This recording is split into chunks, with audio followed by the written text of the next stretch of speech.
نعد العدة لأسوأ الظروف. جميل. ولكن أنا أؤكد لك أنه جريس مستمر إن شاء الله. الرباعي الأجنبي سمو الأمير راضي عنهم؟ أنا أعتقد أن الرباعي الأجنبي هو أفضل رباعي أجنبي في المملكة، وأنا أقول لك ليش. يعني بشهادة الجميع أعتقد أنه عمل فارق كبير. رادوي أعتقد أنه لاعب مفصلي ومهم جدا، والكل يعني ما يحتاج نتكلم عن رادوي. والهامسون يعني أعتقد أنه عمل موسم أكثر من رائع. نعم. فوق 15 هدف ومصلح 17 هدف. تياغو نيفيس مسجل 14 ومصلح 17 هدف.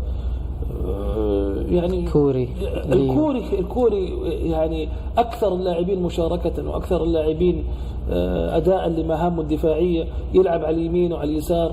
أعتقد أنهم يعني تياغو نيفيس سمو الأمير غير مقنع في الفترة الأخيرة في نظر كثير من العشاق. أنا أعتقد أنه هالكلام ما هو منطقي وفي ظلم وتجني، وقاعدين يكررون ما كرروه مع ويلهامسون السنة اللي فاتت. ما يمكن يكون لاعب مسجل 14 هدف وصانع 17 هدف ويكون غير مقنع. حتى لما بتلاقي البعض يستشهد في مباريات ما كان فيها نيفيز متميز أو كان مثلا رتمه أقل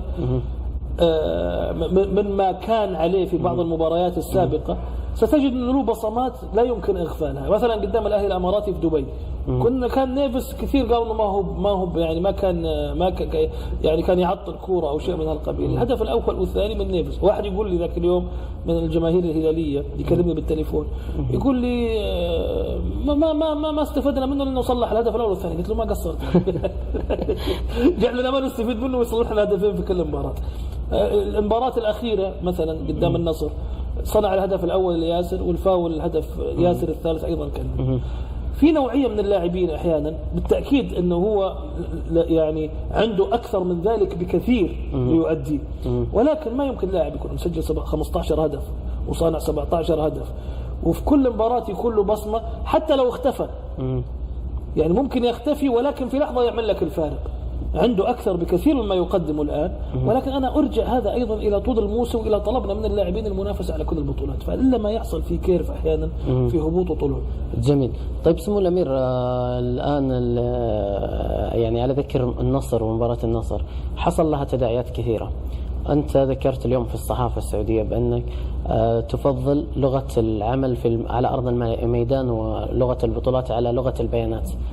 يعني فيها يعني أيضا زي ما يقولون دقة على النصر وبيانات. لا أنا ما أبغى أتكلم في الموضوع كثير عشان ما يصير أقول كلام وأقول عكسه. أنا حتكلم بعد الموسم في كل هالأمر، بس بقول نقطة بسيطة.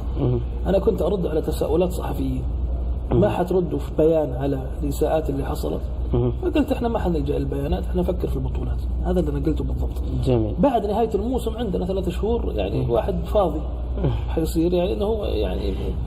اليوم اجتمعت لجنة الانضباط سمو الأمير اكتفوا بما دونه حكم المباراة في تقريره. أنت ايش رأيك كرئيس لنادي الهلال؟ ولا أبغى أدخل في سجال مع لجان، ولكن أبغى أقول حاجة واحدة.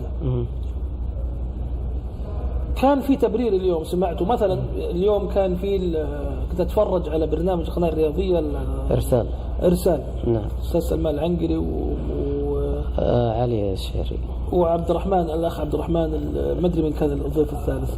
نعم. يعني غاب عني الاسم الآن. نعم.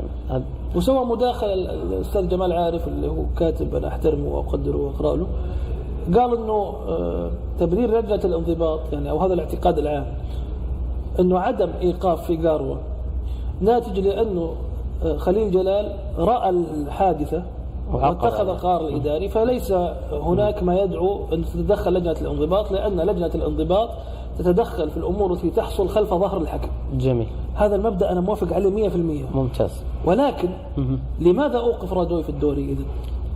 وإيقاف رادوي جاء في حالة مشابهة تماما.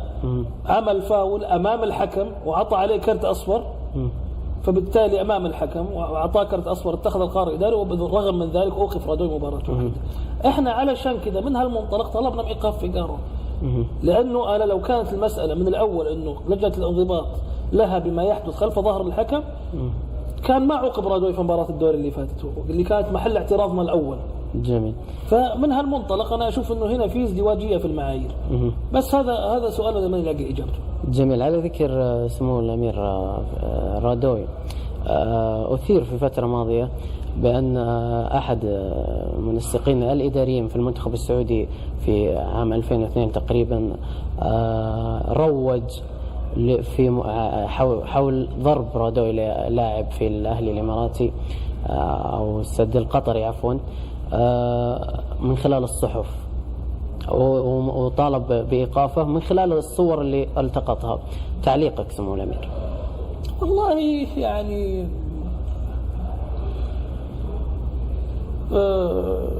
في حديث الرسول اللهم صل عليه وسلم يقول البر حسن الخلق، البر حسن الخلق، والإثم ما حاك في نفسك وكرهت أن يطلع عليه الناس. اللهم صل على محمد. صلى على محمد. أكتفي بأنه اللي عرفته أنه الرسالة هذه كانت أرجو عدم الإشارة إلى المصدر. نعم. بس سمو الأمير، أخيرا عبر القناة الرياضية وبرنامج كل الرياضة، ممكن تعطينا شيء حصري